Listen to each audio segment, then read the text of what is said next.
Imagine this. You wake up feeling good, not perfect but peaceful. You pour your tea, take a breath, maybe look out the window. And then it happens. One message, one comment, one look from someone that feels off. Suddenly, your calm is gone, hijacked, replaced with frustration, confusion, or anger. And here's the real kicker. It wasn't what they said. It was what it triggered. Some invisible wire inside you got pulled, and now your mind is racing. Why did they say that? What did they mean by it? Why am I always the one who has to feel this way? Pause. Now ask yourself this: what if you didn't have to feel that way at all? What if your peace was unshakable?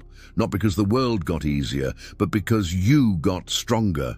This isn't about pretending things don't bother you.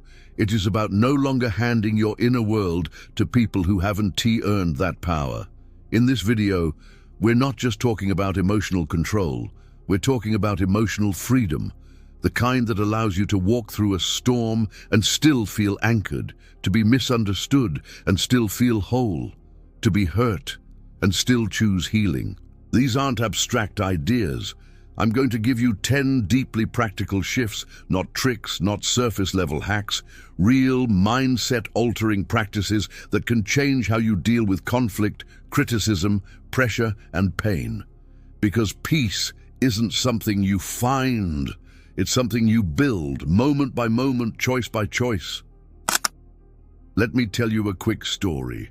A monk was walking through a marketplace when a man started shouting insults at him.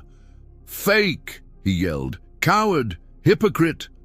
The monk didn't flinch. He smiled, nodded, and walked on. Later, a bystander asked, "Why didn't you say anything?" The monk replied, "If someone offers you a gift and you don't take it, who does it belong to?" That's the secret most of us forget. Not every insult deserves a reaction. Not every moment demands your energy. See, emotions are automatic. You feel them. But reactions are choices. You control them. We confuse the two. We think, they made me angry. No, they triggered something already living inside you. That's the difference between ownership and blame. Let's break it down like this. The trigger. Someone cuts you off in traffic. The emotion. You feel a spike of anger, normal, natural. The choice. Do you scream, chase, honk, or we breathe, let go, move on? Most people never realize this middle space exists, the pause between the stimulus and the response. But in that pause lies your freedom. It's like a doorway. If you miss it, you fall into your old patterns. If you walk through it, you reclaim your power. Here's an exercise you can try today. Name the emotion out loud when you feel triggered. This is frustration. This is disappointment. Ask yourself, what's being activated in me? Often, it's not even about the current moment. Then choose, what response serves my peace, not my pride? You're not a puppet pulled by strings. You are the observer, the decider, the one who pauses and rewrites the script in real time. This isn't suppression, it's transformation. And the more you practice it, the more the world can rage, but your inner ocean stays still. You ever loan someone your heart, your time, your loyalty, and when it's your turn, they vanish? You think, if it were me, I would have shown up, I would have cared, I would have done better. And that right there is the trap. We don't get hurt just because people fail us. We get hurt because we expected them to behave like we would. But people aren't mirrors, they're windows. You're looking at them, hoping to see a reflection of your own empathy, your own standards, your own soul. Instead, you see who they truly are, and it hurts. Here's the truth. Expecting you from others is like expecting a cactus to bloom like a rose. It is not designed to. You may give with full heart, they may take with empty hands, not because they're bad, but because they're not you. Let me give you a simple metaphor. Imagine you're tuned to a specific radio frequency, let's say empathy FM. But most people are on their own station, ego, survival, distraction, self-interest. You keep sending out kindness, loyalty, thoughtfulness, but they're not tuned in. So when they don't respond, it's not betrayal, it's misalignment. Here's a small but powerful practice. Replace expectation with observation. Watch how people consistently behave, not how you wish they would. Detach your worth from their actions. Someone's inability to show up for you says more about their capacity than your value. Set boundaries, not revenge plans. You don't need to change them. You just need to decide what you allow. This mindset doesn't make you colder, it makes you wiser, and it frees you. Because when you stop expecting you from others, something beautiful happens. You stop needing them to validate your kindness, and you start giving from wholeness, not hope. Ever notice how arguments rarely end with peace, just silence? You prove your point. You say the sharp line. You win. But something feels off. Because in the process, you might have lost connection, respect, or even a piece of yourself. The truth is, being right isn't the same as being wise, and often, the louder the voice, the weaker the ground it stands on. Here's the real question. Do you want to be right? No, or do you want to be free? Let me tell you a short story. A wise man once said nothing during a heated argument. Someone asked him, "Why didn't you defend yourself?" He smiled and said, "Because truth doesn't need a bodyguard. See, that need to prove yourself. It doesn't come from strength. It comes from fear. Fear that if you're wrong, you'll lose respect. Fear that if someone doesn't agree with you, your identity crumbles. But real self-respect isn't built on always being right. It's built on knowing who you are, even when others misunderstand you." Here's a practical mindset shift. Before you respond, ask, will this matter a year from now? When challenged, try, "I see your point," instead of "you're wrong." When in doubt, pause. Not everything deserves your energy. Silence isn't weakness, it's mastery. You don't have to attend every argument you're invited to. Sometimes the most powerful thing you can say is nothing at all. This doesn't mean you abandon truth. It means you learn to pick your battles and protect your peace in the process. Because every time you argue just to prove you're right, you chain yourself to someone else's chaos. But when you choose clarity over ego, calm over control, you rise, not above others, but above your own need to dominate. And that's where real power lives. Picture this. You share something you care about, maybe an idea, a piece of art, a vulnerable truth, and someone scoffs, shrugs, or worse, stays silent. And in that moment, something inside you twists. You start shrinking, second-guessing, rewriting yourself to fit their reaction without even realizing it. But pause right there and ask yourself, who handed them the pen to rewrite your story? Because here's the hard truth. Most of us are living like emotional hostages, our self-worth chained to someone else's opinion. One compliment makes our day, while one criticism ruins our week, like giving strangers the keys to your peace and wondering why they keep slamming doors. But here's the shift. Your worth is not a vote, it's a birthright. And to explain this better, let me give you a metaphor. Imagine a $100 bill, crisp, clean, untouched. Everyone wants it. Now crumple it, step on it, smear it with mud. And even though it looks worthless, it's still worth $100. People's opinions are like the mud. They can distort your image, but they can't reduce your value. What you need is internal anchoring, and here's how to begin. Catch the trigger when someone's words sting. Pause and name the emotion. Is it shame, doubt, rejection, or something deeper? Then challenge the illusion and ask yourself, is this their truth or my truth? Because not every opinion is insight, and not every judgment deserves a reaction. Next, reclaim the narrative and remind yourself their words are not mirrors, they're projections. Even Marcus Aurelius, a Roman emperor and Stoic philosopher, said something timeless. We all love ourselves more than others, yet care more about their opinions than our own, which should make you stop and reflect. Because at the end of the day, you don't need everyone to understand you. You need to understand yourself. And when you base your identity on who praises you or who rejects you, you become a puppet pulled by the strings of applause or silence. But when you root yourself in your own truth, their noise becomes background music. Not everyone will see your light. And that's not your burden to carry, because your job was never to shine for them. It's to stop dimming for anyone. You ever feel drained after a conversation that didn't even last 5 minutes? Someone calls, vents, complains, expects, and you nod, you listen, you say yes, even when your gut whispers no. And afterward, you're left with this heavy, invisible weight, like your energy was stolen without consent.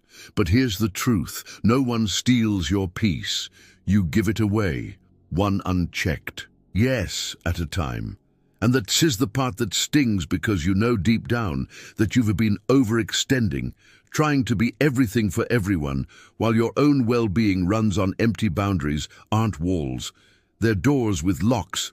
They don't push people out, they protect what's inside. And imagine your energy like a phone battery that drops every time you say yes to something that drains you. You try to be kind, available, the go-to person. But then you're left wondering why you're constantly exhausted, irritable, or resentful. And here's why. Kindness without boundaries isn't compassion, it's self-abandonment. So let's reframe this. Saying no doesn't make you selfish, it makes you honest. Taking time for yourself isn't lazy, it's maintenance. And telling someone, "I can't talk right now," isn't rude, it's responsible.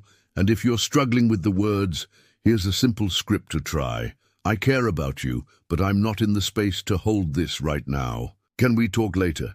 Notice, it's not cruel, it's clear, and that's the difference between chaos and clarity. To begin practicing boundary mastery, start here. Name your limits. What drains you? What restores you? Write it down. Communicate clearly without shrinking yourself. Because "I'm not available right now" is a full sentence.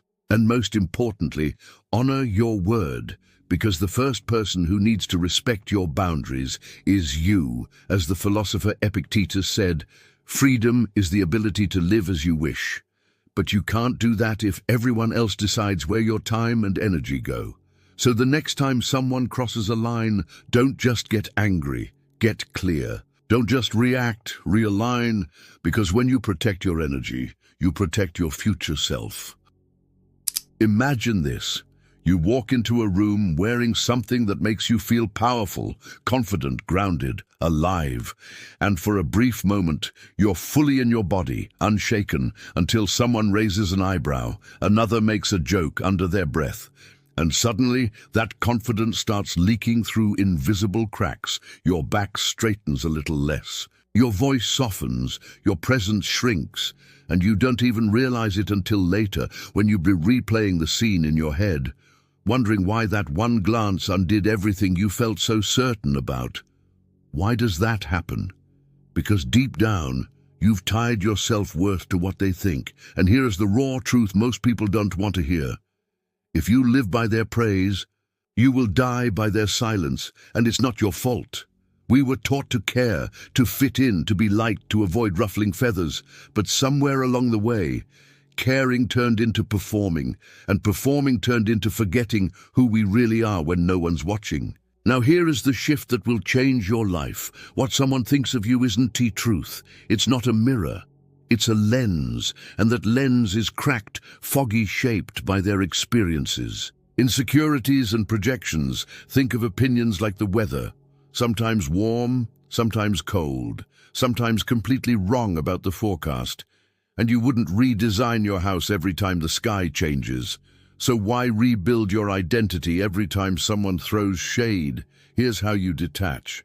Ask yourself, who gave them the authority to define me? Because most people handing out opinions like candy haven't walked a mile in your soul. They haven't lived your battles, cried your tears, carried your dreams. So why let them write your story? Instead, reaffirm your core. Remind yourself what you know to be true, not what you hope they'll believe. And then practice sacred indifference, where you can hear feedback without absorbing it, like wind passing through open hands. Nothing sticks unless you hold it. Marcus Aurelius once said, "You have power over your mind, not outside events. Realize this, and you will find strength, and that includes the minds of others. You don't control them. You don't need to convince them. And you definitely don't need to shapeshift for them.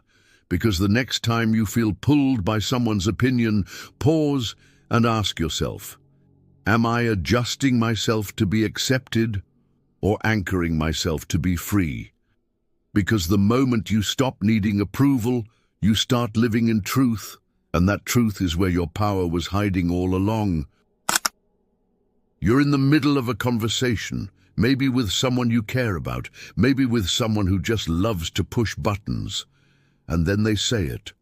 That one comment, that jab disguised as a joke, that subtle dig meant to sting. You feel the heat rise. Your body tenses. Your mind starts writing comebacks like rapid-fire ammo. But somewhere in you, a deeper voice whispers, "Don't, they're not worth your peace." That voice, that's power. Because silence isn't passive, it's restraint, it's emotional intelligence with a spine. Think of it like this. If someone throws a burning log at you, you can either throw it back and get burned, or you can drop it, let it fall to the ground, and watch the fire die out on its own.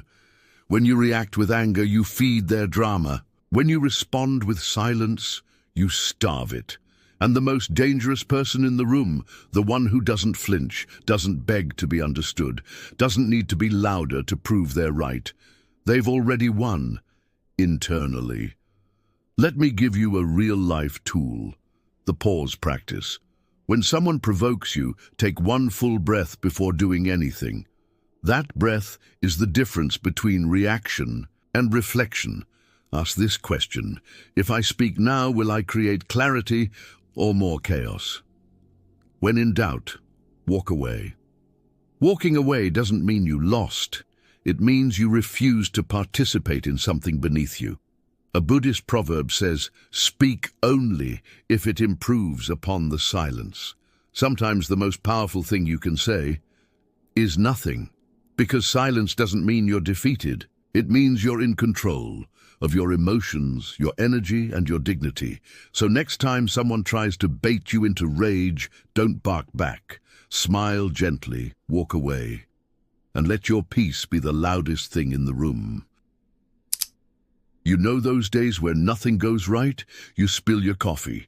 You get stuck behind the slowest car. Someone says something that rubs you the wrong way. And before noon, your mood's been hijacked by a dozen little things. We've all been there. But here's a truth most people never consider. You can't be angry and grateful at the same time. Your mind simply can't hold both frequencies. Gratitude is the override switch. Think of your emotions like a radio. Anger blasts static. Gratitude tunes you back into signal, clarity, perspective, peace. Let me share something simple. A man once sat on a park bench, fuming. Late for a meeting, phone died, shoes soaked in rain. An older woman nearby watched him spiral. Then she gently said, "It's a good thing you can still feel your feet." That one sentence flipped the script, because the truth is, most of what we call bad days are actually just ungrateful moments. Gratitude doesn't ignore pain, it outweighs it. Here's how to use it as a daily emotional reset. Interrupt the spiral. When anger rises, stop. Name one thing, just one. That's working. I can breathe. I have food. I woke up today. Reframe the trigger. Instead of, "Why is this happening to me?" try, "What could this be doing for me?" Write it down. At the end of the day, list 3 things you're thankful for, no matter how small. Gratitude builds like a muscle. Repetition is the key. Philosopher Cicero said, "Gratitude is not only the greatest of virtues, but the parent of all the others." Because when you choose gratitude in the midst of stress, you don't just feel better, you rise above the moment. So the next time your peace feels under attack, don't clench your fists, open your heart, and you'll remember you don't need a perfect day to feel thankful. You just need to pay attention. Imagine this. You're holding a burning coal in your hand, tight, knuckles white. You plan to throw it at someone who hurt you, but before you ever get the chance, you're the one getting burned. That's what holding onto anger, grudges, and past betrayals does. It keeps the pain alive and not in them, in you. We think letting go means they win, that it means we're soft or forgetting what happened. But here's the truth. Letting go isn't about erasing the past. It's about refusing to let it poison the present. There's a quiet power in release, not the kind that screams, not the kind that needs closure or apologies, but the kind that whispers, "I deserve peace more than I deserve revenge." Let me offer a reframe. Think of emotional pain like a heavy backpack. Every grudge, every resentment, every past wound, a brick inside. You carry it everywhere, to work, into relationships, even into your dreams. And you wonder why you feel tired all the time. Letting go is taking the backpack off. You still remember what's inside. You're just no longer letting it shape your posture. Here's how to practice the art of release. Name what you're holding. Not just "I'm mad," but what exactly are you still gripping? Ask what it's costing you. Peace, sleep, the ability to trust again. Let it breathe. Journal it, cry it out, speak it aloud in a safe space. Letting go isn't clean, it's messy, but it's necessary.